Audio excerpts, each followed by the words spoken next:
Can ChatGPT replace a partner visa expert? Can I use AI to apply for my partner visa? With the rise of artificial intelligence, you may be wondering if it's worth seeking advice from a professional or if there's a program that you can use from the comfort of your own home. I asked, how do I apply for an Australian partner visa on a popular AI website known as ChatGPT? And this is what it said. To apply for an Australian partner visa, you can follow these steps. So, determine eligibility. Yep, so that's exactly what we do in our visa consultation sessions. Gather required documents. Yep, you definitely need to do that. Complete the online application form. Yes, certainly that form needs to be filled. Pay the visa fee. Yes, unfortunately, there's no way around that one. Wait for the processing. Yep, no shortcuts around that one either.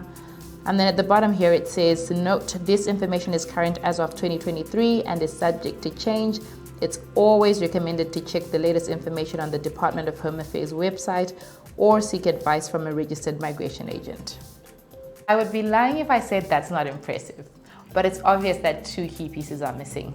First, if you've ever had to navigate an automated phone system, you know it's often easier, clearer, and less stressful to just speak with a person. AI is impressive, but it can't replace that human connection. Secondly, every situation is unique. There is no one list of evidence that guarantees success for every couple.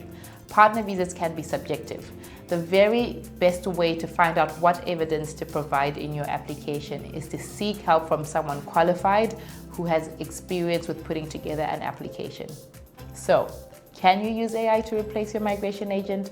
As pointed out by ChatGPT itself, it's best to seek professional advice to ensure you have the most relevant and correct information. ChatGPT and other artificial intelligence apps have been all over the news lately. If you've been trying to find credible news about partner visas, check out my video out here where I discuss the best place to find it.